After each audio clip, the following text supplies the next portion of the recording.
তো hello guys, আজকে east Bengal versus Jamshedpur. East বেঙ্গলের মুখোমুখি হচ্ছে ইস্ট বেঙ্গল মুখোমুখি হচ্ছে ড্যানিয়েল সিমাচুকু এবং সিভেরিও টোরো। জামশেদপুর কিন্তু এই মুহূর্তে যথেষ্ট ভালো পারফরমেন্স করছে। গত ম্যাচে পাঞ্জাবের এগেইনস্টে কিন্তু দুর্দান্ত একটা জয় তুলে নিয়েছে 4-0।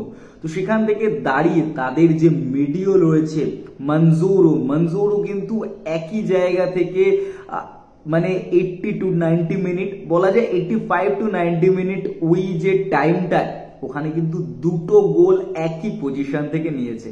এখানে একটা জিনিস মনে করিয়ে দিই, বেঙ্গলে একটা টাইমে ডো ডং হিউম তিনি কিন্তু যে গোলটা করেছিলেন সেরকম টাইপেরই গোল। ডো ডং হিউম একেবারে সোজা জায়গাটা পেয়েছিলেন, সেখানে মঞ্জুরোর যে জায়গাটা সেটা অ্যাঙ্গেলটা অনেকটা চেঞ্জ হয়েছে।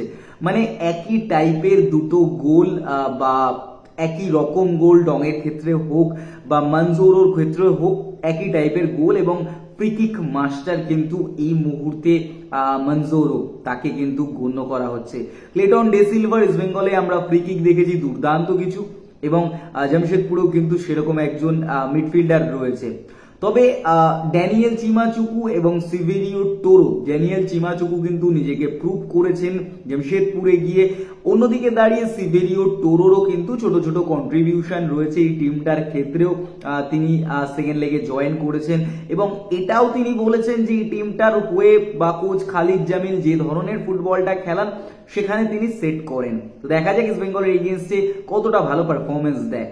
তবে এক্ষেত্রে আমাদের যে আলোচ্য বিষয় সেটা যে ইস্ট বেঙ্গল কিরকম ভাবে ফেস করতে পারে। ইস্ট বেঙ্গলের দেখো সমস্যাটা হচ্ছে কিন্তু সাউল ক্রেসপোর মতো একজন হোল্ডিং মিডিও নেই। সৌভিক চক্রবর্তী থাকলেও তিনি কিন্তু সেই এফেক্টিভনেসটা আসছে না তার ক্ষেত্রে। সাউল থাকলে তাকে পাশ থেকে যে হেল্পটা করতে পারে। তো ইস্ট বেঙ্গল কোচ কিন্তু 4-2-3-1 ফরমেশনে গেলে আমার মনে হয় কিছুটা ক্ষেত্রে ফরমেশনের নাম্বারিংটা বা ফরমেশনটা চেঞ্জ করতে পারে। সেখানে অবশ্যই মঞ্জারোকে আটকানোর জন্য সৌভিক চক্রবর্তীকে রাখতেই হবে, যেহেতু সাউল ক্রেসপো এই মুহূর্তে চোটে রয়েছে। চেন্নাই ম্যাচে তার আসার সম্ভাবনা রয়েছে। তো প্রথম একাদশে ইস্ট বেঙ্গলের কিন্তু একসাথে দুই বিদেশি ফরওয়ার্ডকে যদি ইস্ট বেঙ্গল ইউজ করে, ক্লেটন সিলভা ব্রাউনকে, মানে ডবল স্ট্রাইকারে যায়, সেটা কিন্তু অনেকটা বেটার হবে।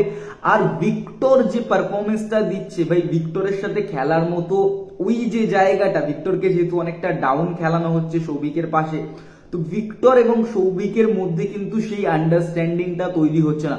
হয়তো সময় গেলে হবে, কিন্তু ভিক্টর কিন্তু অ্যাটাকিং মিডিও, সৌভিক কিন্তু ডিস্ট্রাকটিভ টাইপ ফুটবল খেলে। তো দুজনের কম্বিনেশন যে কতটা হবে বা কত দিনে হবে সেটা একটা বলার প্রশ্ন থাকছে।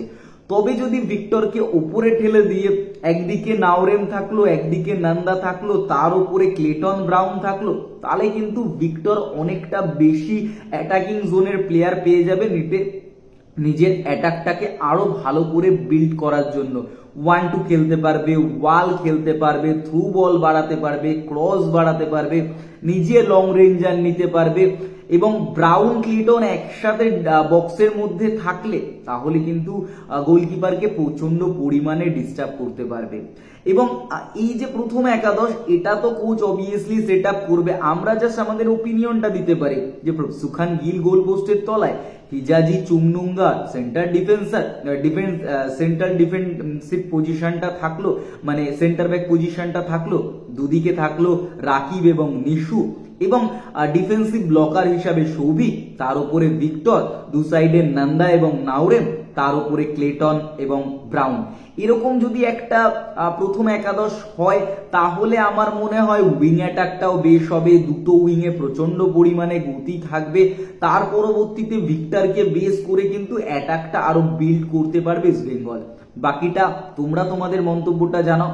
এবার যদি আমরা একটু তাকিয়ে দেখি যে স্ট্যান্ড কোথায় কে দাঁড়িয়ে আছে। নর্থ ইস্ট ইউনাইটেড গতকাল হারিয়েছে এফসি গোয়াকে 2-0। তো সেকেন্ড লেগে আমরা দেখেছি প্রত্যেকটা সময় এরকম আপ ডাউন হচ্ছে লিগ টেবিলে, নর্থ ইস্ট কিন্তু একটা সেফ জায়গায় পৌঁছেছে। তো ইস্ট বেঙ্গলের হাতে ম্যাচ দুটো অ্যাডভান্টেজ রয়েছে, আমরা স্ক্রিনে দেখে নিই এবং সাথে আমি ডিসকাসও করে দিচ্ছি যে এই পজিশনগুলো থেকে ইস্ট বেঙ্গলের কি বেটার অপশন আসতে পারে। দেখো এই মুহূর্তে নর্থ ইস্ট ইউনাইটেড কিন্তু 16 ম্যাচে 19 পয়েন্ট, যদিও আমরা যদি 5 নম্বর পজিশনের দিকে তাকাই কেরালা ব্লাস্টার্স 15 ম্যাচে 26 পয়েন্ট। তো এই জায়গাটা ছোঁয়াটা এই মুহূর্তে 6 নম্বর পজিশনে যারা থাকবে তাদের ক্ষেত্রে সম্ভব হবে না। তো সেখান থেকে দাঁড়িয়ে নর্থ ইস্ট ইউনাইটেড 16 ম্যাচে 19 পয়েন্ট, জামশেদপুর 16 ম্যাচে 17 পয়েন্ট, ইস্ট বেঙ্গল 14 ম্যাচে 15 পয়েন্ট। তো ইস্ট বেঙ্গলের হাতে কিন্তু দুটো ম্যাচ রয়েছে এই ওপরের পজিশনে যাওয়ার জন্য, 6 নম্বর পজিশনে। ইস্ট বেঙ্গল যদি পরের ম্যাচটা যেতে 18 পয়েন্টে চলে যাবে এবং 1 গোলে জিতলে গোল ডিফারেন্স এখানে 3 হবে, তো সেখানে তাদের কাছে আরো একটা ম্যাচ থাকবে। এবং অন্যদিকে দাঁড়িয়ে 14 ম্যাচে 15 পয়েন্ট নিয়ে কিন্তু চেন্নাই এফসিও রয়েছে, তবে চেন্নাইয়ের ক্ষেত্রে -7 রয়েছে তাদের গোল ডিফারেন্স। তবে ইস্ট বেঙ্গলের এই মুহূর্তে গোল ডিফারেন্সের থেকে বেশি ফোকাস থাকতে হবে পয়েন্ট আর্নিং এর দিকে, এবং ইস্ট বেঙ্গল যদি পরপর দুটো ম্যাচ জিতে যায় তাহলে তারা 6 পয়েন্ট নিয়ে কিন্তু 15 এবং 6 অর্থাৎ 21 পয়েন্টে চলে যাবে 16 ম্যাচে, যেটা কিন্তু অনেকটা সেফ বেঙ্গলের জন্য। এবং তারা লিগ টেবিলে 6 নম্বর স্থান বা 6 নম্বর পজিশনের জন্য লড়াই করবে যে টিমগুলো, তাদের সাথেই কিন্তু কম্পিট করবে ইস্ট বেঙ্গল পরবর্তী ম্যাচ দুটো ম্যাচে, জামশেদপুর এবং চেন্নাই। এবং চেন্নাইয়ের ম্যাচে কিন্তু সম্ভাবনা রয়েছে সাউল ক্রেসপোর ফিরে আসা।